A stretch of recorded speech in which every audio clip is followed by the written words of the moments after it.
Hello there, all the software folks who are preparing for the interviews. I have here for you another interesting problem that is so often asked in the interviews that you will be surprised how often it is asked. Sometimes, you might be asked the same question on the same day by two interviewers who don't know what questions they have asked. So, this is definitely worth at least revising or going through it at least once and kind of gets your coding juices flowing. So let's start here. So it's Leetcode 242 is talking about valid anagrams. So given two strings s and t, write a function to determine if t is an anagram of s. And as we talked last time, the anagram is rearranging of the letters of the original word to form another word. So as you can see here, anagram, and here nagaram, and anagram. They're saying that's a anagram because you see every letter occurs exactly same number of times in both. So this a occurs twice here. In fact, three times. A and A, G are three, and here A, A and A, so three times. Take N occurs once here, N occurs once here. M occurs once in S and once in T, so that's why. Now let's take another example, rat and car. They are not anagrams because R and A match our criteria, but T and C, they're completely different in two different in this input S and T. Saying you may assume the string contains only lowercase alphabets. So he's making our job easier. We don't have to apply string.lower or any of the methods. What if the input contains Unicode characters? How would you adapt a solution to such case? We might want to talk about that at the end of the problem. So what should be our approach? There are a bunch of approaches here. You could try things like for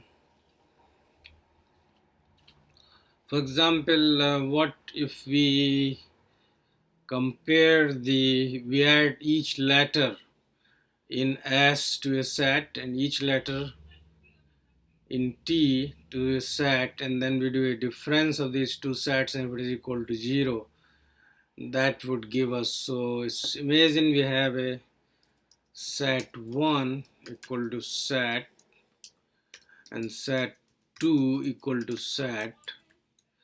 And now for C in S, set 1 dot add C, and for C in T, set 2 dot add C, right? Now if you see if these two sets are equal, if set 1 equal to set 2, return true, and otherwise we will fall here and we'll return false. Let's see, run code. So in this case it is actually giving us the correct result, but I wonder if this solution will take care of a thing which is known as, imagine you have a 3 times in this one anagram. What if you can make a word which has all the other letters being same but a only like once or twice? Then our solutions, because the sets do not have duplicates, so that would be that would probably not work the way we expect. If we really want to make sure that the each letter occurs same number of times in both the strings, then I think this solution is not a good approach, because even though it has accepted, let's see if the submit works. So exactly, so as I said, that wasn't a good solution because input was a and a, and the expected answer was false, but we returned true because we are adding it to a set, and set eliminates the duplicates. So let's try to change our solution to see how we can fix it. Imagine and so let's how about this? We say for C in, let's get rid of the old code. So we will not use sets anymore. We could definitely use a dictionary, and that would have worked too, but we'll come back to that later. Let's try another solution, which is for C in S. If C not in T, return false.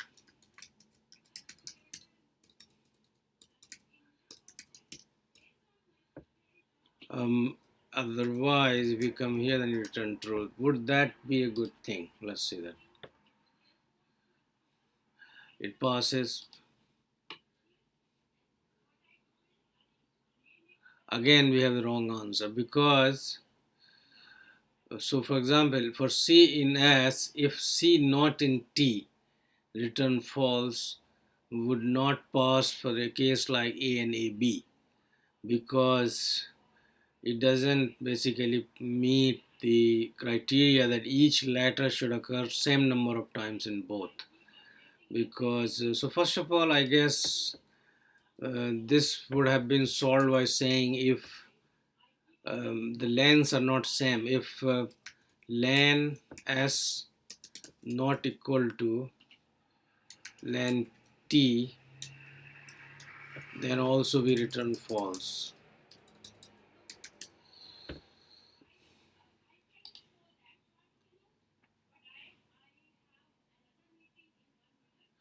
So I guess that should have taken care of this A, B, and because you see that if they are anagrams, they have to have the same length also. So now see why that failed, because see if len s, okay, so the lengths are same this time, but for C in S, if C not in T, so AACC and CCAC are not anagrams, because you see the C occurs twice in the input string, first one occurs 3 times in the second one, so that one fails as well. So as I said in the beginning, the each letter should occur same number of times. So let's get rid of that solution as well. Now we will try a dictionary solution and see if that passes. So let's use a dictionary D1, initialize it to 0 to basically empty dictionary, and then again take D2, initialize that to an empty dictionary. Now for C in S, we say see in Python there are two ways to add things to a dictionary. If you know that this is the first time, you can always do a D1C equal to 1 maybe, because this is the first occurrence of it. But if you know that it has occurred, it might occur many times, and you may have to increase the value for that key. And if you do something like this, d1c plus equal to 1, that could cause an exception if the key doesn't exist. So for that, we can use a try except clause. There are two ways to do that. Try, so we say d1c plus equal to 1, and if we have an key error, except if we have a key error, then we can say d1c equal to 1. Another way to basically solve that problem is to use the set default, I guess. So let's do that one this time. So if c in d1, then we say d1c plus equal to 1, else d1 dot set default. So set default is a very interesting method to put the default value for a key. So we set it to 1. So that is this, and then we do the same thing for the other string. We say for if C in D2, then we say D2 C plus equal to 1, else we say D2 C equal to 1. Now we have the two dictionaries with the keys being the letters and the values being how many times they occur, and then we can say if D1 equal to D2, return true, else we will end up here and return false. Let's see this one. Okay, so that one passes. That was the easy one. Now let's see the, and that one passes as well. So this seems to work, but I'm not sure if this is the most optimal solution to this problem, because what would be the space and time complexity, even though he had not given any conditions here, but what do you think is the space and time complexity here? If you see, when we walk, this is n, on, because you know the string is could be of any arbitrary length. So for c, this is on. Now looking up the dictionary, a particular key in the dictionary, that I would assume also would be, I think that's probably O1, because you know dictionaries are supposed to be amortized O1. So if C1, if C in D1, that's O1. So On times O1 is still On. And again, I think this here might be O1. So this is On, this is On, so this is still On. But we have this extra space here, which is still constant, because you know if you have a fixed set of letters in the alphabet, we would not have more than, I would say, 26 keys in each of them. So even though it worked, but I'm wondering if that is the most optimal solution to this problem.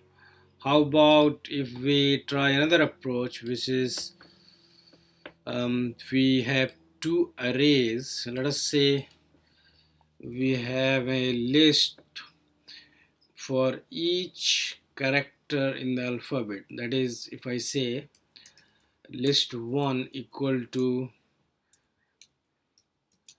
multiplied by 26. This is Python's way of initializing a list with 26 zeros. So list 2 also is equal to times 26.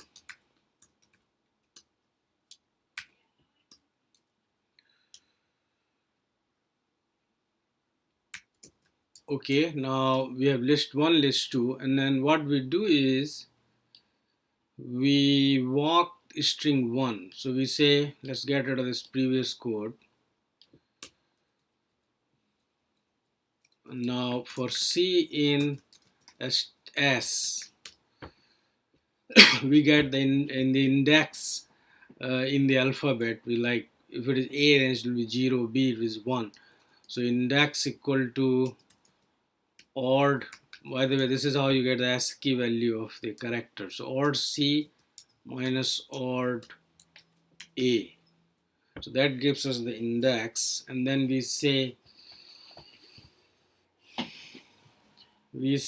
S, and then we say list 1 index equal to 1. How about that?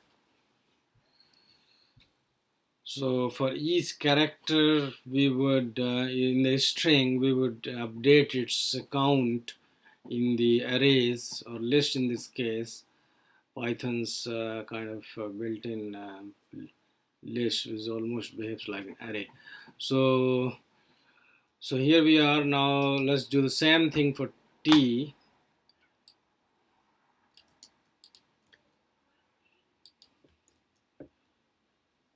And this is list 2, by the way. Now at this point, what we can do is we can walk for I in range len list 1 or list 2. You could have done, or we could have simply said range 26, because we know that's the number of words there. So for I, and then we just say if list1I not equal to list2I, we say return false, and otherwise we can return return true. How is that one?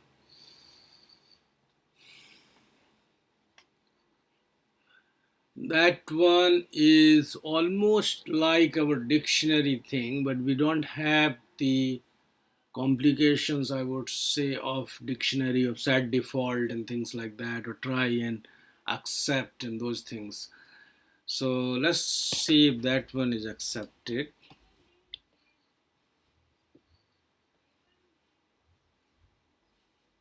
Okay, let's do a submit and then see if that works. All right, so that one also works fine. So what do you guys think? Do you think this is much better than the dictionary method? I would definitely love to hear from you in the comment section. But here let's do a the time and space complexity analysis on this. So I would assume this is definitely O1 in space, because you have it doesn't matter how long is a string. You're not going to have these list 1 and list 2 more than 26 longer than the length in 26 elements. So that is fixed space O1, but then let's see the time complexity for C in S, that's ON, and then this is another ON. So that is 2ON at this point, and now here we are walking again, and then we're comparing the list 1 with list 2. So I would still say it looks like ON, but one of the things that we could probably do here is that we might want to do something like imagine that we why do we need two lists? What if we had only one list? And the first time around we go here and we basically keep incrementing, and the second time around we just keep decrementing. And here when we walk the list 1, we just say if the counter for that one is equal to 0, and then we can return. So we don't have to even have, we can eliminate one of the spaces here, and we can, that also helps us when we do the compare. It's better to do a compare with 0 than having to reference two memory locations. So definitely that sounds like another approach, but I guess it is still remains ON. So I would leave you guys there thinking about this, brainstorming in your head. And in the future, we have already solved two anagram problems today. The one is a group anagrams, and this one is R anagrams. So very interesting anagram problems. I guess today is the National Anagram Day on Algo point. Hope to do a couple of more of these anagram problems today. Maybe we can try a palindrome, because here is saying next challenges are palindrome permutation and find all anagrams in a string. Wow, that sounds like a interesting problem as well. But in any case, I will see you guys next time. Happy coding. Adios.